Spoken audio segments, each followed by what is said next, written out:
Your mind is not always a calm place to live. Constant worry, sudden frustration, and waves of unease have become a familiar background noise for so many of us. But what if you could find a deep and lasting quiet within that storm?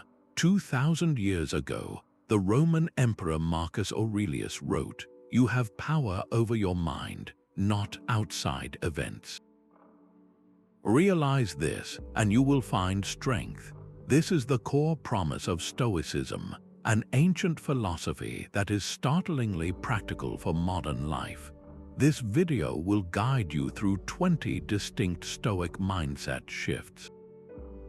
These are not quick fixes. They are profound changes in perspective that build emotional resilience and a fundamental sense of tranquility from the inside out. You will learn how to move beyond feeling overwhelmed by your circumstances and start becoming the architect of your inner peace. What does true emotional freedom actually look like to you? The foundational Stoic principle for ending distress is learning to clearly distinguish between what you can and cannot control. This is the bedrock of Stoic wisdom, a filter for every situation life presents. The philosopher Epictetus, who formalized this concept, opened his famous manual with a simple, life-changing truth. "Some things are within our power," he wrote, "while others are not." Our opinions, our impulses, our desires, and our aversions are entirely our own. They are our inner realm, the true territory we govern. But our body, our property, our reputation, and our public roles are not fully ours to command. They belong to the external world, subject to the flow of circumstance and the actions of others. Think about the anticipation before a job interview. You cannot control who the other candidates are, the mood of the interviewer, or the final decision the company makes. These are external outcomes. What you can control is your own preparation, the research you do, the effort you put into your presentation, and the attitude you carry into the room. When you redirect your energy from the uncontrollable outcome to your own manageable actions, a profound shift occurs. The frantic worry begins to quiet. You reclaim your power. Take a moment and identify 3 things that are currently causing you concern. Write them down if you can. Now, draw 2 columns. In one, list the aspects that are within your control. In the other, list everything that falls outside it. You will likely find that your stress is anchored almost entirely in that second column. As Epictetus advised, the chief task in life is to identify and separate matters, so you can say clearly to every external thing, "You are nothing in relation to me." This is not about giving up, but about focusing your finite energy where it will actually make a difference. That simple act of separating what is yours from what is not brings an immediate sense of clarity. But what happens in the space between an event and your emotional response to it? How often does our turmoil come not from the event itself, but from the story we tell ourselves about it? The Stoics had a powerful practice for this very gap, a technique they called objective representation. They understood that our first impression of any situation, what they termed a fantasia, is just raw data.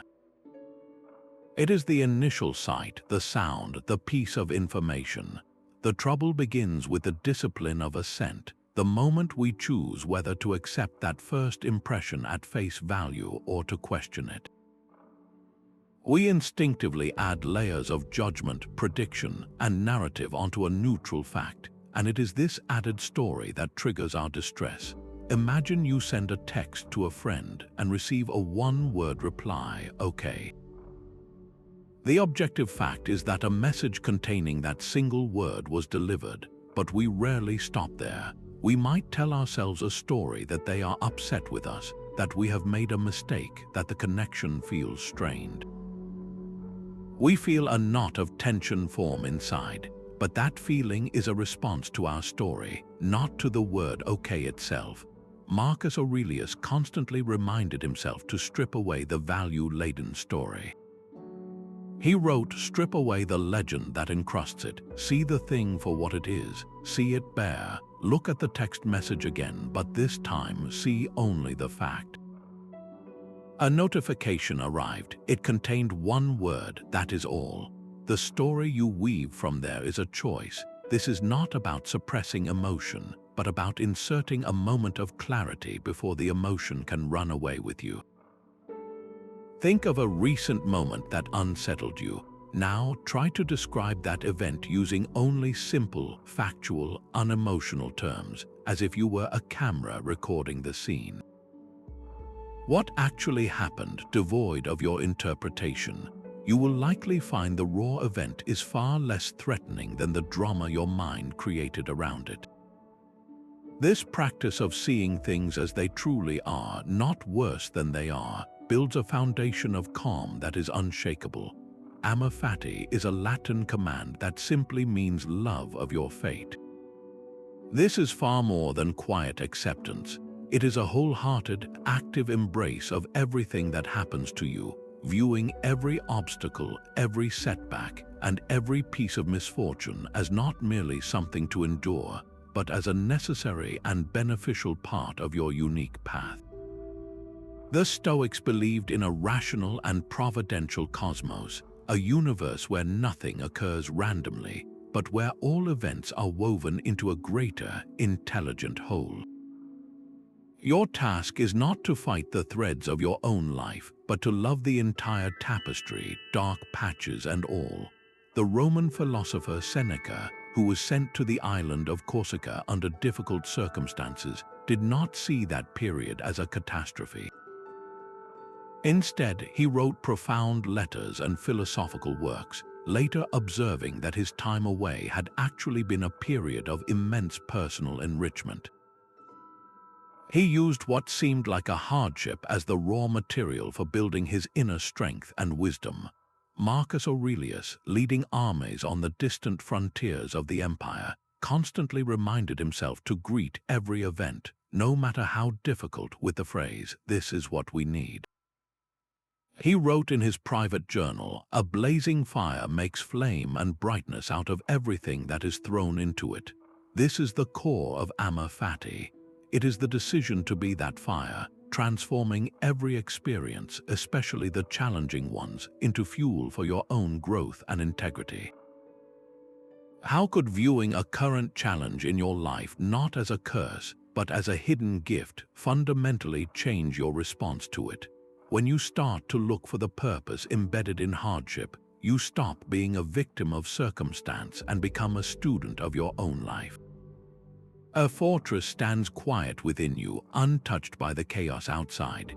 The Stoics called this your inner citadel, a mental stronghold built not of stone, but of unshakable principles. This is the space you return to when the world feels overwhelming, a place where your peace is no longer conditional on what happens to you. Marcus Aurelius wrote that people look for retreats for themselves in the country, by the sea, near the mountains. But he considered this altogether unphilosophical. When you can at any moment retreat into your own mind, nowhere can one find a more peaceful and less busy retreat. Building this inner sanctuary is not a single decision, but a daily practice of coming back to your core values. It is the consistent application of distinguishing what you can influence, of seeing events with clarity, and of embracing your path that slowly constructs walls no external storm can breach. Think of a high-pressure work environment where a project suddenly falls apart. One person might spiral into panic, their emotional state completely tied to the failing outcome. But another, who has cultivated their inner citadel, sees the same crisis yet remains composed. Their peace does not depend on the project's success, but on their own ability to respond with purpose and integrity. They access that quiet inner room, assess the situation without the noise of fear, and begin taking the next right step. This self-sufficiency is your ultimate freedom. Take a moment and close your eyes if you feel comfortable. Visualize your own inner citadel. What does it feel like to stand within its walls, safe and centered? What virtues form its strongest defenses? Is it courage, the willingness to face difficulty without flinching? Is it wisdom, the ability to see things clearly? Or is it justice, the commitment to act rightly regardless of circumstance? Your citadel is unique to you, a refuge built by your choices, always available, always strong.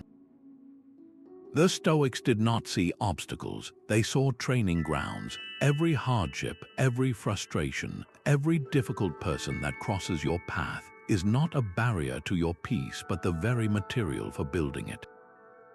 This mindset shift transforms adversity from a threat into an essential part of your development, forging courage where there was fear and patience where there was irritation. A challenging colleague or a demanding family member is no longer just a source of stress. They become your personal trainer for practicing understanding and maintaining your composure.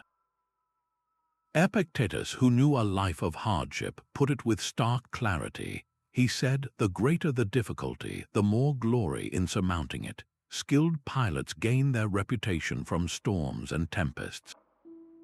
Your challenges are not random punishments. They are the storms that reveal and build the skilled pilot within you. What feels like a setback is actually a curriculum designed specifically for your growth. It is the resistance that makes your inner muscles stronger.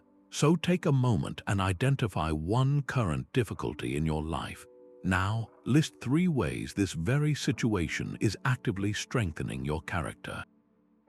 Is it teaching you patience you never knew you needed? Is it forcing you to find a deeper well of creativity to solve a problem? Or is it simply giving you the chance to practice consistency when you feel like giving up? This single act of reframing turns a burden into a gift and a victim into a student. Premeditatio Malorum is the Stoic practice of premeditating potential hardships. This might sound like a recipe for anxiety, but it is in fact a powerful vaccine against it. The Stoics were not advocating for a life of gloomy anticipation, but for a deliberate mental exercise where we periodically and vividly imagine the temporary nature of the things we cherish most. This could be our health, our work, a treasured relationship, or our comfort. By consciously visiting this possibility in our minds, we accomplish 2 profound things. We dramatically reduce the fear these events hold over us, and we simultaneously ignite a deep, active gratitude for the blessings we currently possess. Seneca wrote that we should remind ourselves that we will not always have the pleasures we now enjoy, for this is how we may take them in our stride when they are gone. He is not teaching us to be miserable in advance, but to be truly present and appreciative now. Try this simple exercise. For just a moment, allow yourself to imagine that your job is gone. Do not dwell on the worry, but simply notice the shift in perspective. Suddenly, the minor frustrations of a workday might pale next to the profound appreciation for having meaningful work and an income. This practice immunizes you against the shock of fortune's changes. When you have already walked through a potential shift in your mind, its real arrival, while still challenging, does not carry the same power to overwhelm. It becomes a situation you have mentally rehearsed for, one you are prepared to meet with resilience. Take a moment to genuinely appreciate something you have by considering what life would be like without it. This is not pessimism, it is the ultimate preparation for a life of unshakable gratitude and strength. Your current problem feels immense, but what if you could see it from 1,000 miles away? The Stoics practiced this directly through an exercise they called the view from above. It is a mental shift that invites you to rise above your immediate circumstances and adopt a truly cosmic perspective. Imagine yourself floating high above the earth, watching your city shrink to the size of a postage stamp, your country becoming a mere shape on a globe, and the entire planet itself just a pale blue dot suspended in the immense quiet of space. From this vantage point, the meeting you are stressed about, the disagreement that feels so personal, the entire bustling drama of human life, is rendered into its true scale. Marcus Aurelius constantly returned to this practice to quiet his own concerns. He wrote in his private meditations, "Reflect often on the swiftness with which all that exists and is coming into being is swept past us and carried away. How small a patch of the infinite and abyss of time has been allotted to each of us, and how quickly this vanishes into the ages." He was not dismissing the importance of our lives, but rather putting our challenges into a context so vast it cannot help but bring humility and a quiet calm.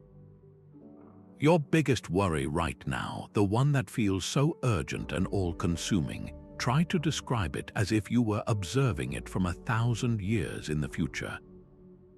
How would that future observer, looking back through the long lens of history, understand this moment in your life? The sting of a difficult conversation, the pressure of a deadline, the worry over a social moment, these intense feelings often lose their sharp edges when viewed from such a distance. This is not about making your life seem meaningless, but about freeing yourself from the weight of the immediate. It grants you the space to see that while your actions matter, the emotional charge you give to passing setbacks is often a choice. By regularly visiting this cosmic viewpoint, you build a profound sense of perspective that allows you to engage with your life more fully, yet with far less inner noise. Anxiety is a debt you pay on a fortune you may never receive, and regret is a tax on a past you can no longer change. True peace, the Stoics discovered, is the currency of the present moment alone. This is the 8th mindset shift, a decisive turn from mental time travel to grounding yourself completely in the here and now. The future is a realm of imagined troubles, and the past is a museum of immutable facts. The only place where your life is actually happening, the only place where you can ever possibly act, is this single, fleeting point in time. The Stoic version of this goes beyond passive awareness. It is about channeling that presence into virtuous action. Your entire duty, your entire power, is to do the thing in front of you well, with full attention and integrity. Think about a simple conversation. So often we are only half listening, our minds busy drafting our response, worrying about how we are being perceived, or jumping ahead to the next item on our list. The Stoic approach is to give that person and that moment your complete focus.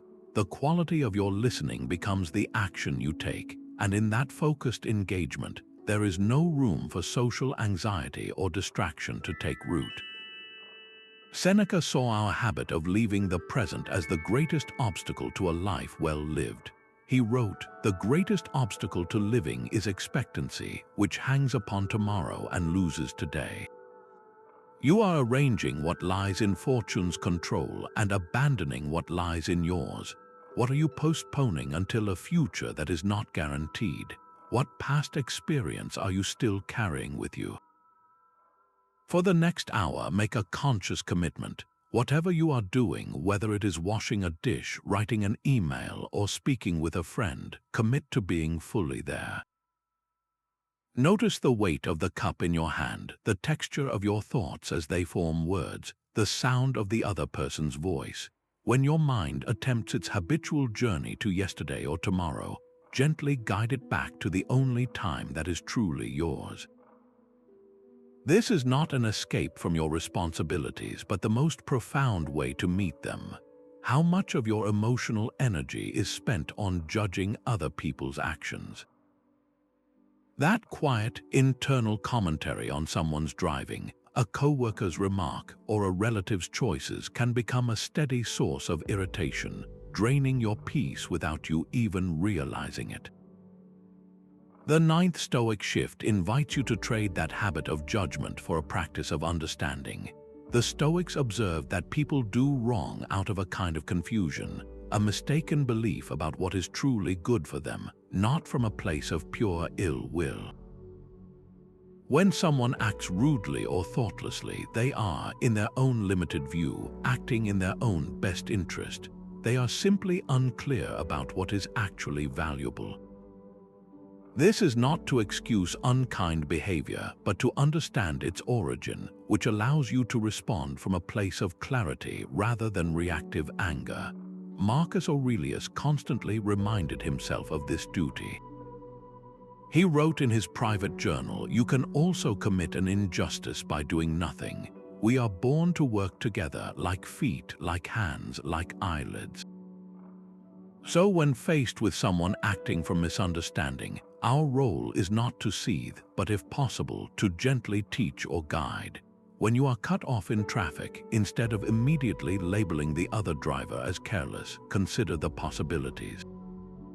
Perhaps they are rushing to an urgent situation you cannot see. Maybe they are preoccupied by a deep personal concern. Or it could simply be a moment of human error, something you yourself have been guilty of in the past. This shift in perspective does not make their action right, but it completely disarms the resentment it causes within you. The frustration melts because you have stopped taking it as a personal insult and started seeing it as a reflection of their own inner world. Think of one person you have judged harshly recently, a difficult colleague or a challenging family member. Now challenge yourself to list 3 plausible, non-malicious reasons for their behavior. What unseen pressure might they be under? What mistaken belief about happiness might be guiding their actions? This single act of seeking to understand is a profound act of reclaiming your own emotional freedom. Our sense of separation from others is an illusion that the Stoics work to dissolve. The 10th mindset shift introduces the profound concept of Oikeiosis, the principle of affiliation. It is the understanding that we are not isolated individuals competing in a difficult world, but deeply connected members of a single human family, a shared cosmic city. This perspective fundamentally reconfigures how you relate to everyone you meet, transforming strangers into kin and rivals into fellow travelers. Marcus Aurelius constantly reinforced this idea for himself, writing, "What brings no benefit to the hive brings none to the bee." We are born for cooperation, like hands, like feet, like eyelids. When you truly internalize this, feelings of envy, resentment, and isolation begin to lose their grip. The person who steps ahead of you in line is no longer just an obstacle. They are someone who, like you, is probably in a hurry, who has loved ones waiting, who is navigating their own private challenges. This does not excuse their behavior, but it reframes your reaction from one of personal offense to one of shared humanity. The philosopher Hierocles illustrated this with his famous circles of concern. He said we should imagine ourselves at the center of a series of concentric circles. The innermost circle is our own mind and body. The next holds our immediate family, then our extended family, then our local community, and so on, until the outermost circle encompasses all of humanity. Our moral task, he explained, is to constantly draw those outer circles inward, to bring distant others closer in our concern until we feel a genuine sense of connection with every person. A modern application is simple yet transformative. When you walk down a busy street, instead of seeing a crowd of anonymous faces, try to silently acknowledge that each person carries within them the same fundamental desires you do. Each one seeks happiness, wishes to avoid discomfort, hopes for security, and fears hardship. The next time you feel separate from someone, perhaps a difficult coworker or a stranger with opposing views, pause and remind yourself, this person, like me, seeks happiness and avoids struggle. This single thought acts as a bridge across the divide of difference. It fosters a sense of common duty, compelling you to contribute to the common good not out of obligation, but from a place of natural affiliation. Your individual peace becomes intertwined with the well-being of your entire human family, creating a tranquility that is both personal and universal. Comfort can be a subtle trap, lulling us into a fragile peace that shatters at the first sign of hardship.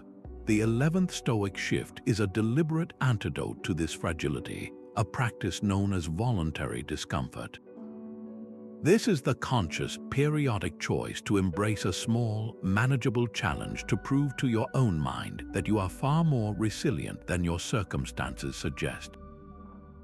It is not about punishing the body, but about strengthening the mind's resolve and shrinking the fear of future loss. The Roman teacher Musonius Rufus taught that practicing hardship is like a soldier training in peacetime, so that when conflict arrives, they are not overwhelmed but prepared. He argued that by occasionally choosing a harder bed, a plainer meal, or exposure to the cold, we arm ourselves against the whims of fortune. When you voluntarily step into a cold shower, for instance, you are not just enduring the chill. You are having a conversation with your own resistance. You are demonstrating in a small, controlled way that discomfort is not an emergency, but a passing sensation that you have the power to withstand. This practice systematically dismantles the anxiety that clings to potential future losses. If you can willingly choose a simpler meal for a day and find you are perfectly fine, the fear of ever having to go without begins to lose its power over you. Seneca, who enjoyed great wealth, still regularly practiced going without. He wrote, "I set aside a certain number of days during which I am content with the plainest of food and the coarsest of wool." He did this to reassure himself that his peace did not depend on his comforts. The goal is to become the person who can lose everything external and still remain fundamentally unshaken within. So identify one small comfort you can voluntarily forego this week. It could be taking the stairs instead of the elevator, or turning off the streaming service for an evening to read instead. Notice the initial resistance, and then notice the quiet confidence that emerges when you realize you are okay. How does this small act of choice affect your deeper sense of self-reliance? Memento Mori, this Latin command, "Remember you must die," echoes through the ages not as a dark threat, but as the most vitalizing truth you can ever embrace. The Stoics saw the awareness of our finite time not as a source of dread, but as the ultimate tool for clarifying our priorities and igniting a life of purpose. It is the ultimate horizon that makes every moment precious. During a Roman triumph, a grand public celebration for a victorious general, a servant would be stationed in the chariot to whisper a constant reminder in the conqueror's ear. They would say, "Look behind you, remember you are a man, remember you will die." This was not to spoil the celebration, but to ground it in reality, to prevent the intoxication of temporary success from clouding the leader's judgment. The thought of our own story's final chapter is meant to strip away the trivial and reveal the essential. Marcus Aurelius wrote to himself, "You could leave life right now." Let that determine what you do and say and think. He used this not to foster anxiety, but to cut through procrastination and pettiness, to focus his energy on acting with justice and integrity in the present hour. Seneca put it with startling clarity, "He who has learned how to die has unlearned how to be a slave."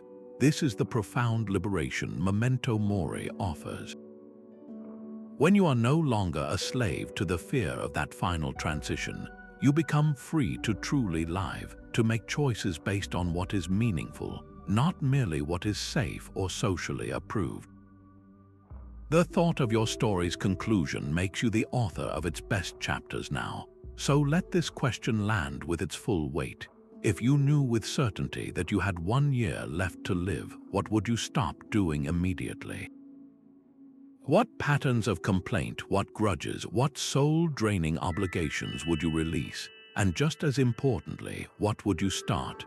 What conversations would you finally have? What project would you begin? where would you invest your love and attention without reserve? The answers to these questions are not a plan for a final year, but a blueprint for how you should be living today. Memento Mori is not a countdown to an end. It is an alarm clock waking you up to the vibrant, urgent life happening right now. Are you living for the applause of others or for the quiet approval of your own conscience? This is the 13th and perhaps most liberating mindset shift, where you stop seeking external praise and start pursuing internal virtue as your only true measure of success. The Stoics identified 4 cardinal virtues as the foundation of a good life: wisdom to see the world clearly, courage to act rightly even when it is difficult, justice in all your dealings with others, and temperance, the self-control to govern your desires. These become your compass, guiding your actions regardless of whether anyone is watching or will ever give you credit. Your worth is no longer a fluctuating value determined by the opinions of a crowd, but a steady, internal truth built on your own choices. Epictetus, who taught from a position of little social power, cut to the heart of the matter. He said, "If anyone tells you that a certain person speaks ill of you, do not make excuses about what is said, but answer, 'He was ignorant of my other faults, else he would not have mentioned these alone.'" This is not about arrogance, but about a profound indifference to the gossip and judgments that once might have affected your peace. Your character becomes a closed circuit, evaluated by you alone against the standard of virtue. Imagine you find a wallet full of cash on a deserted street. The easy, anonymous thing is to take it. The virtuous thing is to make an effort to return it, even though it cost you time and no one will ever know what you did. A person seeking praise would feel cheated by the lack of recognition. The person seeking virtue feels the quiet satisfaction of having done what is right, a reward that cannot be taken away. That internal satisfaction is a currency that never devalues. Recall a recent time you sought praise, perhaps for a completed project or a personal sacrifice. How would your actions have differed if your sole focus had been on acting with courage, justice, or wisdom in that moment? Would you have been less disappointed by a lack of recognition? Would you have made a different choice entirely? When your goal shifts from being admired to being good, you unlock a freedom that no amount of social validation can ever provide. Everything around you is in constant motion. The river you stood in yesterday is not the same river today. Its waters forever new, its banks subtly reshaped. This is the simple, profound truth the Stoics called the universal flux. To resist this natural flow of change is to create a deep and persistent form of struggle, a friction against the very fabric of existence. The 14th mindset shift is to not merely tolerate impermanence, but to welcome it as an essential part of a beautiful and rational cosmic order. Marcus Aurelius reflected on this constant renewal of life, writing, "The universal nature loves nothing so much as to change the things which are. Everything is only a seed for what will emerge from it." The falling leaf is not an ending but nourishment for the soil. The close of a career chapter is not a void but the space for a new beginning. The aging of your body is not a betrayal but a natural progression, a testament to the life you have lived. When you fight against this current, you exhaust yourself trying to hold back the ocean. But when you learn to float with it, you discover a tranquility that moves with the rhythm of life itself. Think of a significant change you are currently resisting, perhaps a shift in a relationship, a new direction at work, or the simple passage of time. Now ask yourself not how you can stop it, but how you can align yourself with this flow of nature. Can you see the seeds of new growth hidden within this transition? The river does not linger over the water that has passed. It simply moves, adapts, and continues its journey to the sea. Your peace is found not in building a dam, but in learning to swim. Emotional turmoil often grows from a garden of endless wanting. We chase after more possessions, greater status, and constant validation, building a complex web of attachments that the world can so easily disrupt. The 15th Stoic shift is a radical act of simplification, a conscious pruning of our desires until only what is essential and truly within our power remains. This is the direct path to what the Greeks called ataraxia, a state of unshakable inner tranquility. The philosopher Seneca saw the restless hunger for more as a form of spiritual poverty. He wrote, "It is not the man who has too little, but the man who craves more that is poor." This poverty is not about the contents of your bank account, but the condition of your soul, always feeling a lack, always looking to the next acquisition to fill a void. Consider the relentless cycle of technology. The desire for the latest smartphone model creates a subtle undercurrent of dissatisfaction with the perfectly functional device already in your hand. The moment you obtain the new object, the brief thrill quickly fades, and the cycle of wanting begins again, targeting something else. This is the nature of unlimited desire. It can never be satisfied because it mistakes external objects for internal peace. The Stoic alternative is to redirect your desire inward, to want only what you can guarantee for yourself, the strength of your character, the clarity of your judgment, your own commitment to acting with justice and courage. These are the only things that cannot be taken from you. They are the true possessions, so take a moment for a powerful exercise. List your top 5 desires right now. They might be for a certain job title, a particular relationship outcome, or a material object. Now, with clear eyes, cross out every single one that depends on an external factor or the actions of another person. The desire for a promotion relies on a decision maker. The desire for someone to treat you a certain way rests entirely in their hands. What remains on your list? Perhaps only the desire to be diligent, to be kind, to be patient, to be resilient. These simplified, self-contained wants are the seeds of a profound and lasting contentment. When you desire only what you can control, you step into a life where disappointment has no foothold, and every day is an opportunity for fulfillment. The obstacle is not in the way, the obstacle is the way. This modern Stoic principle turns our conventional understanding of hardship completely on its head. We often see a roadblock as something that interrupts our journey, a detour from our intended path. But what if the detour is the path itself, offering a more direct route to the strength and clarity we were seeking all along? Every challenge you face is not a barrier to your progress, but the very material required for it. It provides the friction necessary to build resilience, the resistance that strengthens your will, and the uncertainty that sharpens your creativity. Without an obstacle, there is no opportunity to practice courage. Without a setback, there is no need for patience. The work you are meant to do is advanced precisely by the things that appear to stand in its way. Marcus Aurelius, ruling an empire amid constant warfare and political intrigue, wrote this powerful reminder to himself: the impediment to action advances action. What stands in the way becomes the way. He understood that each difficulty was not a distraction from his duty, but the central arena for practicing it. Consider the historical figure Cato the Younger, a staunch defender of the Roman Republic. His political career was a long series of setbacks and strong oppositions. He stood against the rising power of Julius Caesar, fighting for a cause that was ultimately lost.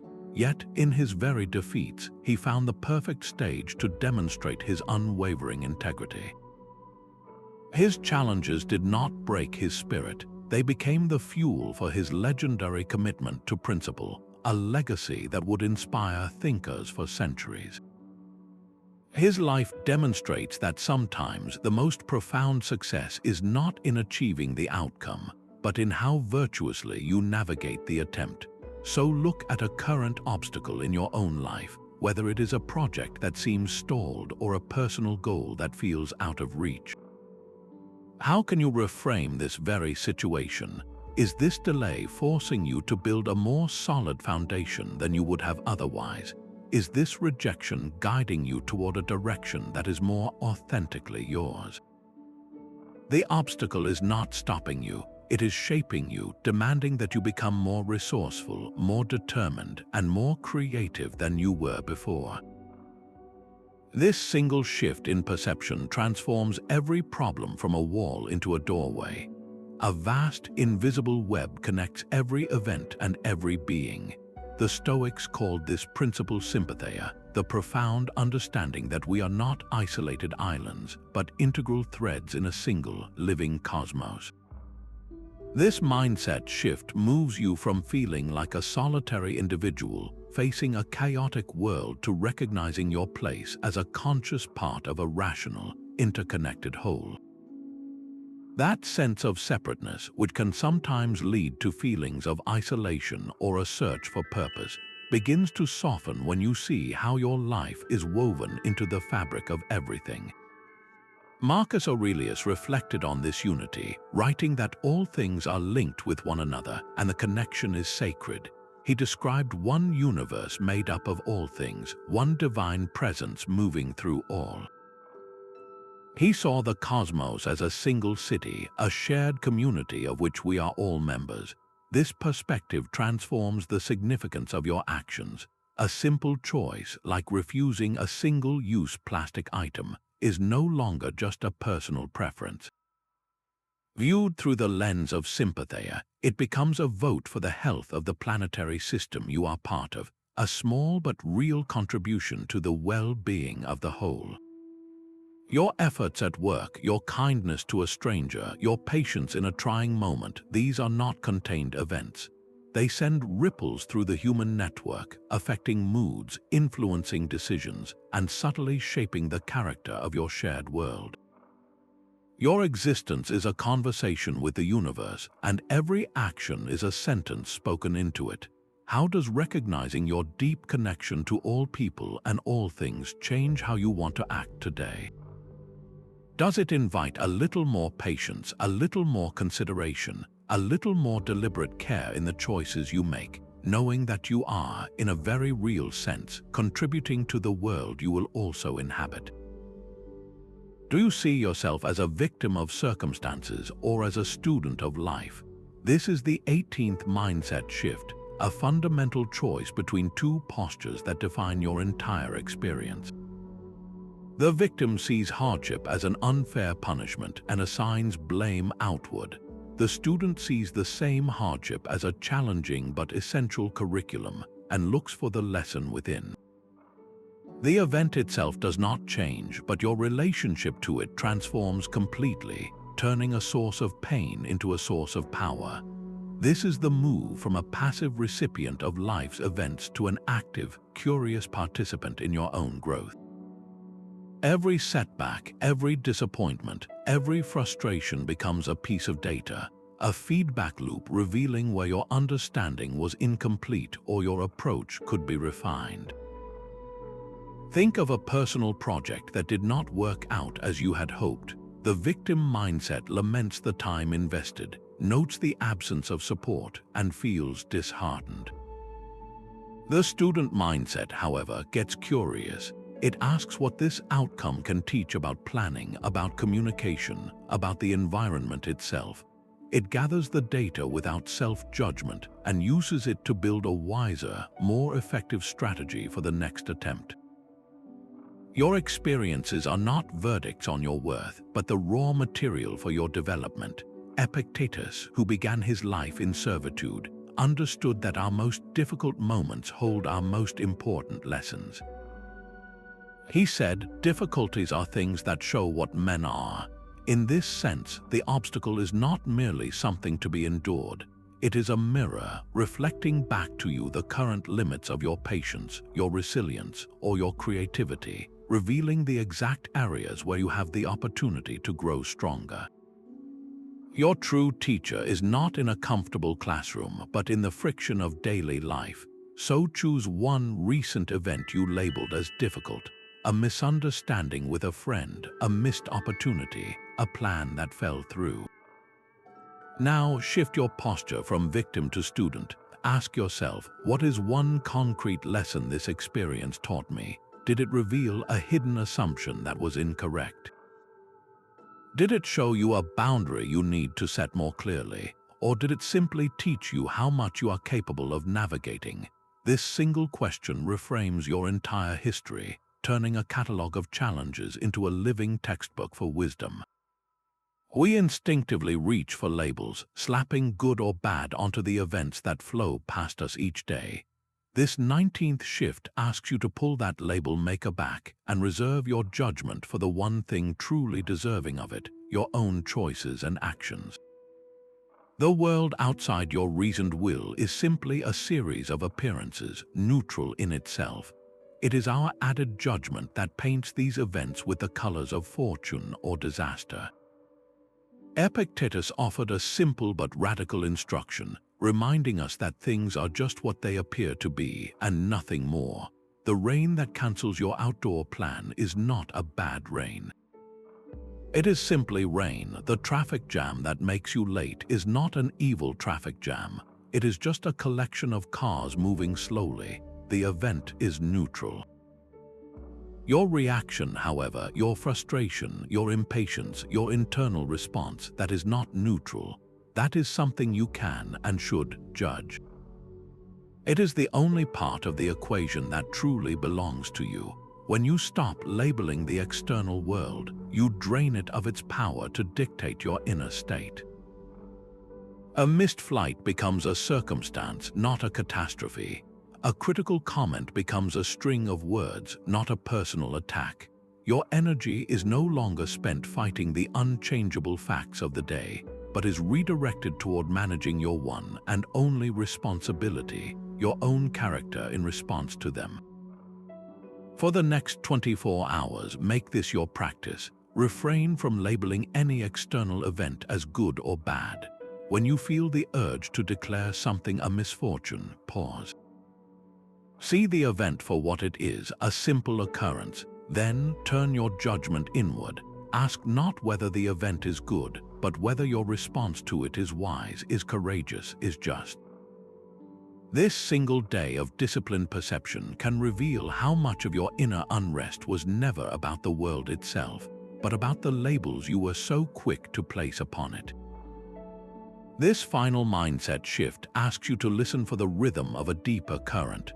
To live according to nature is the ultimate Stoic command, a principle so foundational it was articulated by Zeno, the philosophy's founder, as simply this: to live in agreement. But agreement with what? The Stoics saw nature in two harmonious parts. First, your own human nature, which is to be a rational and social being. Your gift of reason is your compass, and your innate connection to others is your map. Second, there is the cosmic nature, the vast, rational order of the universe itself, the flow of cause and effect that governs everything from the growth of a tree to the movement of the stars.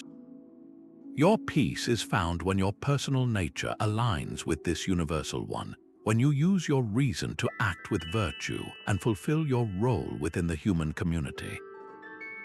This is not a call to retreat to the wilderness, but to inhabit your own life with complete integrity. It means making choices guided by wisdom rather than impulse, contributing to your community rather than isolating from it, and accepting the unfolding events of the cosmos not as random chaos, but as a landscape you are equipped to navigate. When you do this, a profound sense of purpose emerges. You are no longer fighting the current of existence, but moving with it, your small, individual will harmonized with a grand, intelligent whole. This 20th shift is the quiet culmination of all that came before. Distinguishing what is within your power is how you apply your reason. Embracing your fate is how you accept the cosmic flow. Viewing others as family is how you fulfill your social nature. Each previous mindset was a single note, and this is the chord they form together, a resonance that signals a life fully aligned. So let this question settle in the space your earlier reflections have cleared. In one sentence, what does it mean for you personally to live according to nature today? Does it mean pausing to choose a reasoned response instead of a reactive one in a difficult conversation? Does it mean performing a small, unseen act of kindness for your human family? Or does it simply mean acknowledging with a quiet heart that you are exactly where you need to be to take the next right step? Your answer is the beginning of a harmony that ends the inner struggle for good. These 20 mindset shifts are not a random collection of life hacks. They are the interlocking stones of a single path, each one supporting the next to build a character of profound resilience and quiet strength. The journey from emotional challenge to lasting tranquility does not require the world to change. It asks only that you change your relationship to the world, shifting your judgments and perspectives from the inside out. This is the great promise of Stoicism, that our peace is built not on a foundation of favorable circumstances, but on the bedrock of our own reasoned choice. The Roman philosopher Seneca captured the ultimate result of this inner work perfectly, writing, "A mind that is in harmony with itself and with the universe is a fortress which nothing can besiege." Think back to the very first shift, learning to distinguish between what is within your power and what is not. This simple act of separation is the first step toward reclaiming your energy. Remember the power of Amor, Fati, the loving embrace of your own fate, which transforms every obstacle from a setback into a necessary teacher. These practices, woven together, create a life where you are no longer a leaf tossed in the storm, but the quiet, steady eye at its center. So as we conclude this journey, a single question remains, one that turns all this wisdom back toward your own life. Which one of these mindset shifts will you commit to practicing first? Share your chosen starting point in the comments below, and if this path to inner peace resonates with you, subscribe for more guidance in the timeless art of living well.